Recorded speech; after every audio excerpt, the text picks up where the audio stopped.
Hello everyone. आज हम सभी ग्लोबलाइजेशन अर्थात वैश्वीकरण के बारे में जानने वाले हैं। वैश्वीकरण एक प्रवाह है जिसके अंतर्गत एक देश के वस्तुओं, सेवाओं, पूंजी, विचारों, लोगों तथा सूचना का विश्व के अन्य देशों के साथ प्रवाह ही वैश्वीकरण कहलाता है। वैश्वीकरण को हम अपने भाषा में आसानी से समझ सकते हैं।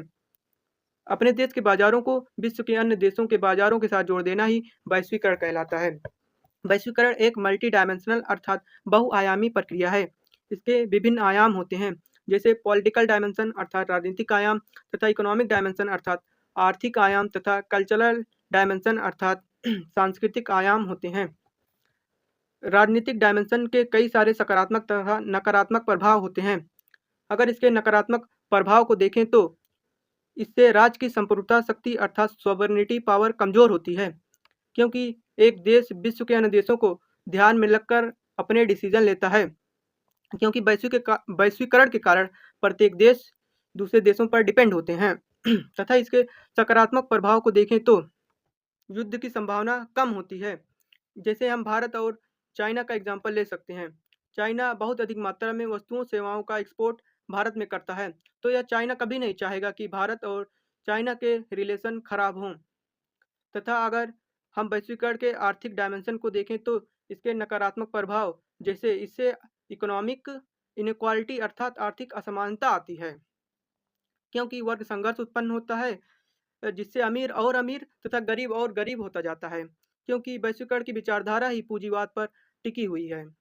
तथा आर्थिक आयाम के सकारात्मक प्रभाव देखें तो इससे रोजगार के अवसरों में वृद्धि होती है, क्योंकि जब फॉरेन कंपनीज देश पे एफडीआई अर्थात फॉरेन डायरेक्ट इन्वेस्टमेंट करते हैं, तो देश में रोजगार के नए अवसर उत्पन्न होते हैं, जिससे लोगों को अधिक मात्रा में रोजगार प्राप्त हो पाता है।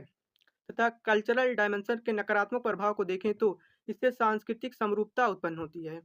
जैसे बड़ी संस्कृतियां अर्थात वेस्टर्न कल्चर छोटी संस्कृतियों पर हावी होती हैं, जिससे छोटी संस्कृतियों को खतरा होता है।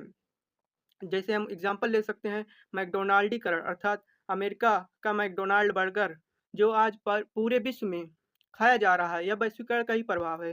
जैसे हम एक और एग्जांपल के माध्यम से समझ सकते हैं, जैसे नीली जीन्स की क्रांति, जो अमेरिका के सैन फ्रांसिस्को से शुरू हुआ था और आज पूरे विश्व में पहना जा रहा है, यह वैश्वीकरण का ही प्रभाव है। तथा हम इसके सकारात्मक प्रभाव को देखें तो सांस्कृतिक विशिष्टता उत्पन्न हो रही है। जैसे छोटी संस्कृतियों को भी बड़ा मंच प्राप्त हो रहा है अपने संस्कृति को प्रदर्शित करने का। जैसे आज भारत का दीपावली तथा छठ पूजा पूरे विश्व में मनाया जा रहा है, यह वैश्वीकरण का ही प्रभाव है। तथा इसके सकारात्मक प्रभाव यह भी हैं कि इससे सांस्कृतिक जुड़ाव भी उत्पन्न हो रहा है तथा एक नई संस्कृति का जन्म हो रहा है। जब कई संस्कृतियाँ आपस में मिलती हैं, तो उनसे एक नई संस्कृति का जन्म होता है। जैसे अमेरिका का नीला जीन्स तथा भारत का कुर्ता, इन दोनों संस्कृतियों के मिलने से एक नई कल्चर का निर्माण हुआ है और जिससे देशों के रिलेशन आपस में अच्छे होते हैं। दोस्तों कमेंट में ज़रूर बताएँ कि भारत में एलपीजी अर्थात लिबरलाइजेशन, ग्लोबलाइजेशन तथा प्राइवेटाइजेशन की शुरुआत भारत के किस फाइनेंस मिनिस्टर के नेतृत्व में हुई थी? धन्यवाद।